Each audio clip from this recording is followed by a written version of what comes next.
challenges in SaaS deployment.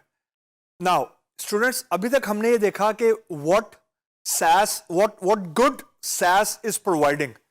अब ये इसको जब भी हम किसी चीज़ का एनालिसिस करते हैं, ख़ासतौर पे टेक्नोलॉजी डिसीजन का या ऐसे डिसीजन का जिससे बिजनेस इम्पैक्ट होने का खदशा होता है, तो हमेशा हम या प्रो देखते हैं या कॉन्स, यानी हम ये देखते हैं कि इससे हमें क्या अचीव हो रहा है, यानी प्रो इसका फायदा क्या है। साथ ही साथ हम ये जरूर देखते हैं कि इसको यूज करने का क्या कोई नुकसान है। रीजन कि अगर नुकसान का एनालिसिस नहीं करेंगे तो we can not mitigate it, यानी हम नुकसान पे काबू नहीं पा सकते। फिर तो जहां पे सैस का बहुत बड़ा फायदा ये है कि ये आपको आपकी जो कॉस्ट है, ये कॉस्ट कटिंग में बहुत आपको हेल्प करता है और आपको मेंटेनेंस जो सर्विस की मेंटेनेंस है उससे बड़ी हद तक ना आपकी आपकी जो परेशानी है वो दूर हो जाती है। बिल्कुल वैसे ही इसको यूज करने के कुछ रिस्क भी हैं जो कि आपको समझना जरूरी है। जब आप खास तौर पर जब आपने अपना डेटा, अपने इमेजेस, अपनी चीजें किसी थर्ड पार्टी को देनी है, मतलब सबसे पहली चीज जो आपके दिमाग में आनी चाहिए, जो कि मुझे लगता है कि ओवरलुक होती है, वो ये है कि सैस के ऊपर ट्रांजिशन करते वक्त अमूमन लोग ये इग्नोर कर जाते हैं कि what they are agreeing to, मतलब वो क्या सिर्फ डेटा की माइग्रेशन बेसिकली आपको बता रहे हैं कि हम डेटा होस्ट करेंगे सिर्फ, या डेटा का जो राइट है, एक्सेस राइट है, वो भी उनकी ओनरशिप में है, यानी SaaS सर्विस प्रोवाइडर की ओनरशिप में है, या डेटा चेंज करने की जो प्रोविजन है वो भी क्या उनके पास है, एंड सो ऑन। सो मेरा कहने का मतलब ये है कि you need to know, you at least need to know कि आप क्या एग्री कर रहे हैं क्लाउड सर्विस प्रोवाइडर से कि वो क्या चीज कर सकता है और वो क्या चीज नहीं कर सकता। क्योंकि at the end of the day आपने जो चीज दिमाग में रखनी है कि it is your data, data आपका है और डेटा आपका डेटा कस्टमर का डेटा, एक्चुअली आपके जो प्रोडक्ट हैं वो आपकी ओनरशिप में है। अगर आप सर्विस लेवल एग्रीमेंट या क्लाउड सर्विस प्रोवाइडर को ये प्रिविलेज दे रहे हैं कि वो आपकी चीजों को चेंज करे, तो you should know this thing up front, number one. Number two, cloud service में अमूमन ये होता है एज पर माई एक्सपीरियंस कि you plan to spend less, यानी आपके ख्याल में शुरू में आपको ये लगता है कि आप कम पैसे खर्च कर रहे हैं, लेकिन at the end of the day आप ज्यादा पैसे खर्च कर जाते हैं। अब आपके दिमाग में आ रहा होगा ये कैसे होता है।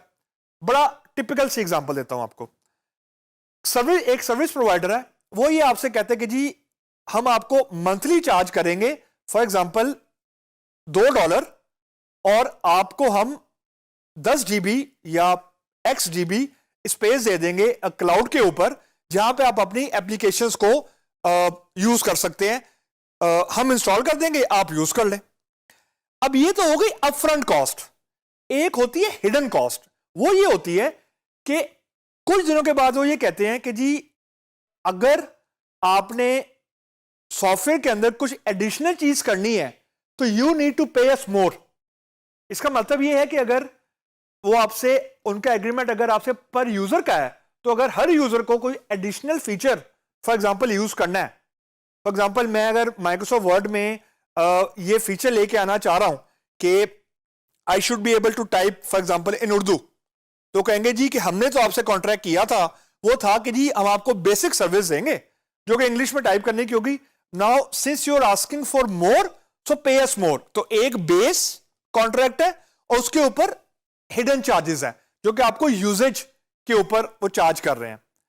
नंबर 3, सर्विस लेवल एग्रीमेंट जो है वो अमूमन सॉफ्टवेयर जब हम किसी को सेल करते हैं, वो तो दैट्स स्टैंडर्ड थिंग कि हम SLA साइन करते हैं, सर्विस लेवल एग्रीमेंट साइन करते हैं, क्योंकि we need to make sure कि कस्टमर जो है उसे पता हो कि कितने वक्त तक सर्विस फ्री है और कितने अरसे के बाद सर्विस का उसको पे करना है, नंबर 1। नंबर 2, क्लाउड में भी ये चीज उतनी ही वैलिड है जितनी एप्लीकेशन में होती है। रीजन कि जो क्लाउड है वो भी एक सर्विस ही है। आप क्लाउड को एज अ सर्विस यूज कर रहे हैं, तो you should have a very crystal clear contract with the service provider, जिसमें hidden cost अगर हैं तो वो लिखी हो, explicitly लिखी हो, ये ग्रे एरिया में ना हो, explicitly लिखी हो। क्योंकि देखें जो क्लाउड है ना, उसका जो बेसिक बिजनेस मॉडल है ना, वो होता है कि they charge you as per your usage. तो यूजेज को डिफाइन करना बहुत जरूरी है कि यूजेज को हमने यानी how to manage that usage. तीसरी चीज देखें, ऐसा कभी भी नहीं होता या ऐसा कभी भी नहीं होगा कि आपने एक दिन ये डिसाइड किया कि हम क्लाउड पे माइग्रेट कर रहे हैं और कल सुबह आपके सारे के सारे सॉफ्टवेयर क्लाउड पे यूज होना शुरू हो गए। ऐसा नहीं होता। अगर आप क्लाउड सर्विस यूज भी कर रहे हैं तो there will be still a lot of softwares जो क्लाउड पे नहीं है। What does it translate to? It translate to कि अगर एक सॉफ्टवेयर को चलाने के लिए 3 सॉफ्टवेयर का चलना जरूरी था, तो उन 3 में से फॉर एग्जांपल 2 तो क्लाउड पे मूव हो गए, एक अभी नहीं हुआ, तो then you need to bear the integration cost. Integration cost क्या है कि आपको टेक्निकल बंदे हायर करने हैं जो ये इंश्योर करें कि 2 चीजें क्लाउड पे, एक आपके सर्वर से मिलके एक चौथे सॉफ्टवेयर को चलाएं। यानी integration cost of integrating the existing software applications into the cloud service. क्योंकि जो क्लाउड होता है वो आपको कुछ सर्विसेज देता है जिनको आप यूज कर सकते हैं to run your own software. तो ये चीजें या ये एस्पेक्ट आपको दिमाग में रखना बहुत जरूरी है।